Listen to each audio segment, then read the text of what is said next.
حضرات صحابہ کرام رضی اللہ تعالی عنہم اجمعین نے تو اس درجہ احتیاط فرمائی ہے کہ جہاں اپنی جان کا اندیشہ ہو، جان کو خطرہ ہو، وہاں پر بھی صریح جھوٹ بولنا گوارا نہیں کیا۔ جب نبی کریم صلی اللہ علیہ وسلم ہجرت کے لیے تشریف لے جا رہے تھے مدینہ منورہ، تو حضرت صدیق اکبر رضی اللہ تعالیٰ عنہ ساتھ تھے، اور کفار مشرکین مکہ نے سرکار دو عالم صلی اللہ علیہ وسلم کو گرفتار کرنے کے لیے 100 اونٹ کا انعام مقرر کیا ہوا تھا، یعنی جو شخص رسول کریم صلی اللہ علیہ وسلم کو گرفتار کر کے لائے گا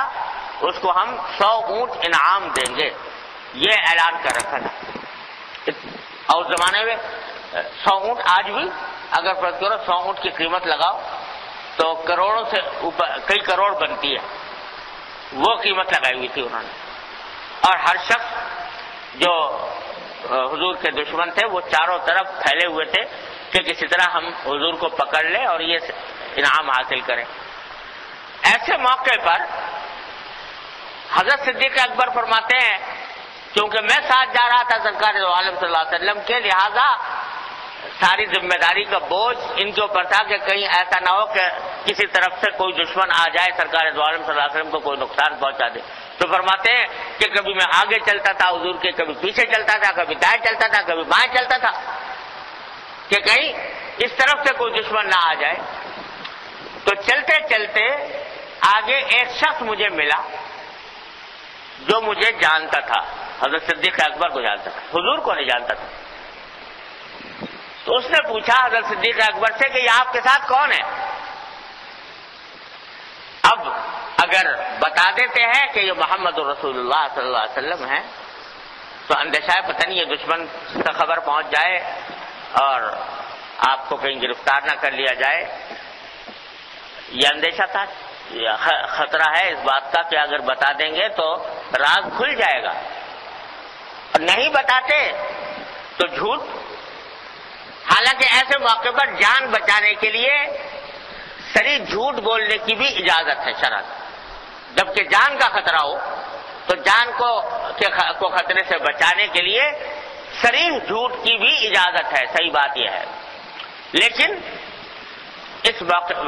صریح جھوٹ بولنا اس موقع پر بھی حضرت صدیق اکبر نے پسند نہیں فرمایا، کیونکہ صحیح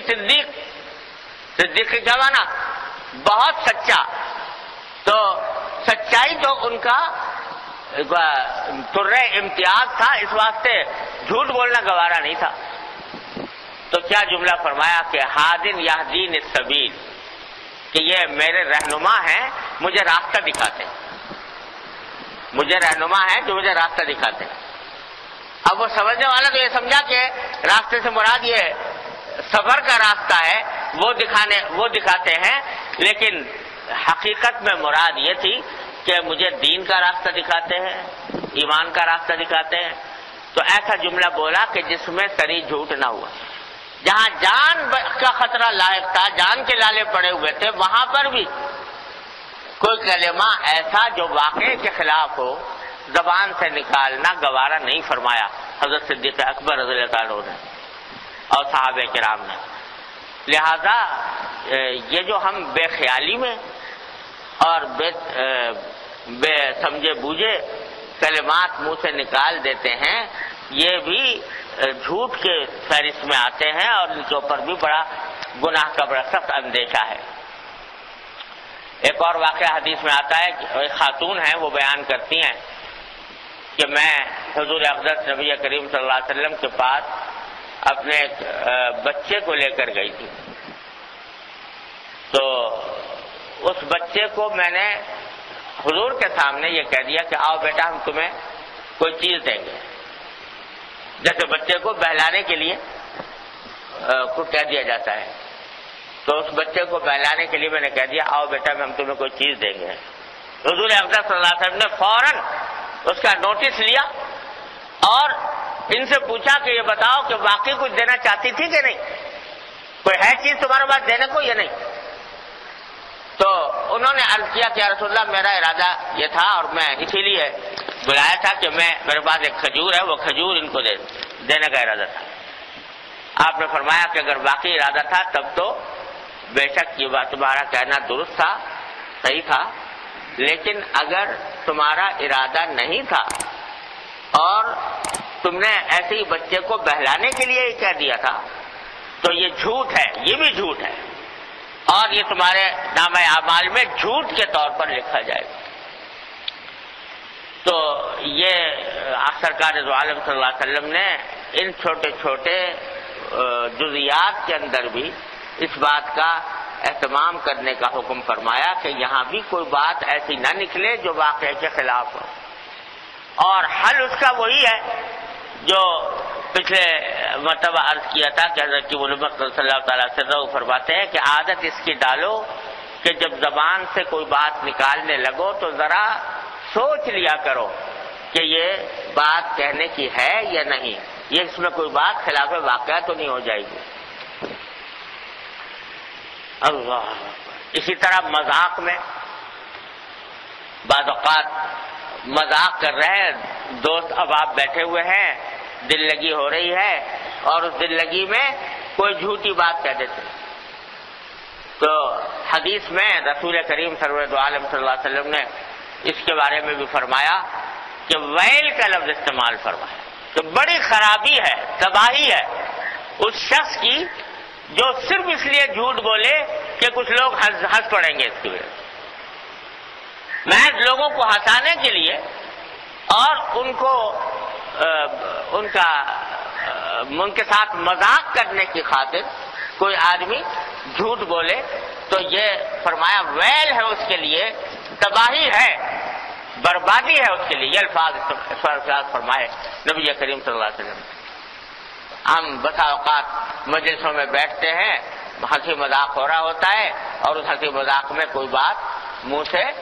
واقعے کے خلاف نکل جاتی ہے، جھوٹ ہوتی ہے، اللہ بچائے، اس اتنے بڑی وعید کے مستحق بن جاتے ہیں، اتنے بڑے گناہ کے مستحق بن جاتے ہیں، اتنے بڑے عذاب کے مستحق بن جاتے ہیں۔ اس کا دھیان کرنے کی ضرورت ہے۔ مذاق کرنا کوئی بری بات نہیں، مذاق کرنا اور شگفتگی کا ماحول پیدا کرنا یا ایسا ماحول پیدا کرنا جس سے سننے والے کے دل خوش ہوں، یہ کوئی ایسی بات نہیں ہے کہ جو ناجائز ہو، بلکہ اگر اس کا مقصد کسی کا دل خوش کرنا ہو تو انشاءاللہ اس کا ثواب بھی ملے گا، کیونکہ نبی کریم صلی اللہ علیہ وسلم نے فرمایا کہ اپنے کسی بھائی کا دل خوش کرنا یہ بھی صدقہ ہے، یہ بھی صدقے کا ثواب رکھتا ہے۔ تو اگر ہنسی مذاق اس لیے ہو رہا ہو تاکہ اس سے دوسرے کا دل خوش ہو تو یہ کوئی گناہ نہیں، یہ بھی ثواب ہے، اور یہ بھی سنت ہے نبی کریم صلی اللہ علیہ وسلم۔ حضور اقدس صلی اللہ علیہ وسلم کے بارے میں صحابہ کرام فرماتے ہیں کہ آپ ایسے نہیں تھے کہ بالکل خشک اور اس طرح رہتے ہوں کہ جیسے خشک لوگ ہوتے ہیں اس طرح نہیں رہتے تھے، ہمارے ساتھ گھلے ملے رہتے تھے، سرکار دو عالم گھلے ملے رہتے تھے، اور آپ خوش طبعی کی باتیں بھی کرتے تھے، بعض اوقات مذاق بھی آپ سے ثابت ہے، سنت سے ثابت ہے۔ ایک بوڑھی خاتون آئی حضور اقدس صلی اللہ علیہ وسلم کی خدمت میں اور آ کر عرض کیا کہ یا رسول اللہ مجھے دعا کر دیجئے کہ اللہ تعالیٰ مجھے جنت بھیج دے۔ تو آپ نے فرمایا کوئی بڑھیا جنت میں نہیں جائے گی، کوئی بڑھیا جنت میں نہیں جائے گی۔ اب وہ پریشان ہونے لگی تو آپ نے فرمایا کہ ارے بھائی، میں نے کہا بڑھیا نہیں جائے گی، جو بھی جائے گی وہ جوان ہو کے جائے گی، جو بھی جائے گی وہ جوان ہو کے جائے گی۔ اب جملہ تو مزاح کا تھا، اس سے تھوڑی دیر خوش طبعی کا ماحول بھی پیدا ہو گیا، لیکن کوئی بات خلاف واقعہ نہیں۔ فرمایا کہ بوڑھی نہیں جائے گی تو بوڑھی واقعی نہیں جائے گی، جب بھی جائے گی تو جوان ہو کر جائے گی۔ ایک صاحب آئے، انہوں نے پوچھا، انہوں نے عرض کیا کہ یا رسول اللہ مجھے ایک اونٹ دے دیجیے، تو مجھے کہیں سفر کرنا ہے اور سفر کے لیے مجھے اونٹ چاہیے، اونٹ دے دیجیے۔ تو آپ نے فرمایا کہ میں تمہیں ایک اونٹ کا بچہ دوں گا۔ وہ کہنے لگا یا رسول اللہ اونٹ کا بچہ لے کے میں کیا کروں گا، مجھے تو سفر کرنا ہے، اونٹ کے بچے میں کیسے سفر کروں گا؟ تو فرمایا کہ جو اونٹ دوں گا وہ بھی کسی نہ کسی اونٹ کا بچہ ہوگا کہ نہیں؟ تو یہ مذاق فرمایا، اور ایسا لطیف مذاق کہ جس میں جھوٹ کا کہیں دور دور شائبہ نہیں۔ اللہ، ایک مرتبہ حضور اقدس صلی اللہ علیہ وسلم، حدیث میں آتا ہے کہ ایک صحابی تھے، وہ دیہات میں رہتے تھے اور کبھی کبھی مدینہ منورہ آیا کرتے تھے، حضور اقدس صلی اللہ علیہ وسلم سے ملا بھی کرتے تھے، اور آپ اس سے بڑی خوش طبعی کی باتیں کیا کرتے تھے، اور تھے سیاہ فام، یعنی سارا جسم سیاہ رنگ کا تھا۔ تو ایک دن آپ جا رہے تھے بازار میں، حضور اقدس صلی اللہ علیہ وسلم بازار میں جا رہے تھے، اور یہاں سے یہ بھی سمجھ لیجئے کہ رسول کریم سرور عالم صلی اللہ علیہ وسلم کی سنت جیسے ابھی عرض کیا یہ تھی کہ یہ نہیں کہ آپ پروہت بن کے بیٹھ جائیں اور دنیا والوں کے ساتھ ملنا جلنا نہ ہو، بازار نہ جائیں، جیسے آج کل جو ایک مزاج بن گیا ہے کہ جو مقدس پیر صاحب ہے وہ ان کا بازار جانا جو ہے وہ بڑا عار ہے اور عیب ہے، بازار میں جانا، اور ان کو اگر کوئی ضرورت پیش آئے تو مریدین ہیں جو ان کی ضروریات پوری کریں گے، ورنہ پیر صاحب کا بازار میں جانا یہ ان کی شان و شوکت کے اور پیرانہ شان کے خلاف ہے۔ تو یہ بات سنت کے مطابق نہیں ہے۔ انبیاء کرام کے بارے میں تو کہا جاتا ہے مال حاضل رسول یاکل الطعام ویمشی فی الاسواق، یہ پیغمبر کیسا ہے جو بازاروں میں پھرتا ہے؟ تو پیغمبر تو بازاروں میں بھی پھرا کرتے تھے، لوگوں کے ساتھ ملتے جلتے بھی تھے، تو حضور اقدس صلی اللہ علیہ وسلم بھی کی سنت بھی یہ تھی، آپ بھی بازاروں کے اندر تشریف لے گئے۔ اگرچہ یہ بھی فرمایا کہ بدترین جگہ دنیا میں بازار ہے کیونکہ اس میں گناہ بہت ہوتے ہیں، اس کے باوجود سرکار دو عالم صلی اللہ علیہ وسلم کبھی کبھی بازار تشریف لے جایا کرتے تھے، اس لیے تاکہ عام لوگوں کے ساتھ گھلے ملے رہیں، کوئی اپنی امتیازی شان نہ بنائیں۔ اسی لیے حضرت حاجی امداد اللہ صاحب مہاجر مکی رحمۃ اللہ علیہ فرماتے ہیں کہ ہمارے اس طریق میں، تصوف کے طریق میں شان بنانا یہ ہمارے طریق سے بالکل دور کی بات ہے، جو شخص اپنی شان بنائے اس کو اس طریق کی ہوا بھی نہیں لگی۔ تو حضرت نبی کریم صلی اللہ علیہ وسلم بازار بھی تشریف لے جاتے تھے، خریداری بھی فرماتے تھے، اور لوگوں کے ساتھ اٹھتے بیٹھتے بھی تھے۔ تو جب بازار جا رہے تھے تو وہاں بازار میں ایک جگہ وہ صاحب کھڑے ہوئے نظر آئے، وہ اس طرح کھڑے تھے کہ حضور اکرم صلی اللہ علیہ وسلم ادھر سے تشریف لا رہے تھے، ان کی پشت حضور کی طرف تھی، تو آپ چپکے سے پیچھے سے گئے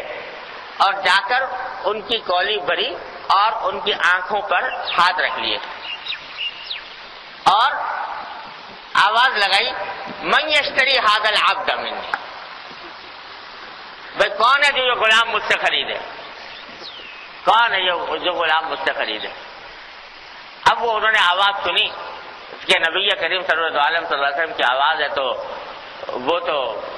نوازے گئے کہ سرکار دو عالم صلی اللہ علیہ وسلم پیچھے سے کولی بھری ہے، تو اب اپنی پشت کو اور زیادہ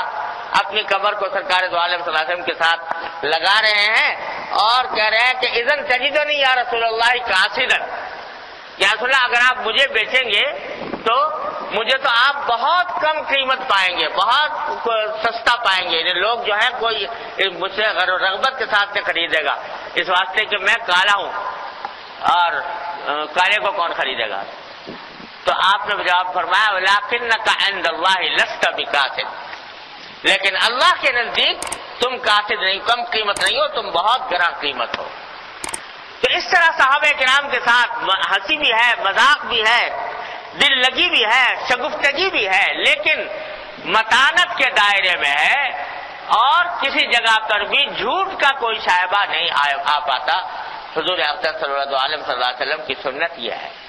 تو مذاق میں ایک طرف آپ نے مذاق کیا بھی ہے، مذاق کا طریقہ بھی سکھا دیا، لیکن ساتھ میں یہ فرما دیا کہ اگر کوئی شخص مذاق کر اس طرح کرے کہ اس سے جھوٹ بول کر مذاق کرے تو اللہ بچائے، فرمایا ویل لہ، اس کے لیے بہت بڑی تباہی ہے، بہت بڑی بربادی ہے۔ اللہ تعالیٰ ہر مسلمان کو محفوظ رکھے۔ تو بھائی میں یہ سب باتیں اس لیے عرض کر رہا ہوں کہ ہم یہاں بیٹھتے ہیں اپنے حالات کا جائزہ لینے کے لیے، اپنی اندر اگر کوتاہیاں ہیں تو اس کی اصلاح کرنے کے لیے۔ تو ہم سب کو چاہیے کہ اپنے گریبان میں منہ ڈال کر اور اپنے حالات کا جائزہ لے کر دیکھیں کہ یہ چیزیں غلط بیانی کی یہ صورتیں ہمارے ہاں ہمارے اندر پائی جا رہی ہے یا نہیں۔ اگر خدا نہ کرے پائی جا رہی ہوں تو پھر اپنے آپ کو اس سے بچانے کی پوری کوشش کریں۔ اللہ تبارک و تعالیٰ اس کی توفیق عطا فرمائے۔ اهدنا الصراط المستقیم، ہم کو سیدھے رستے چلا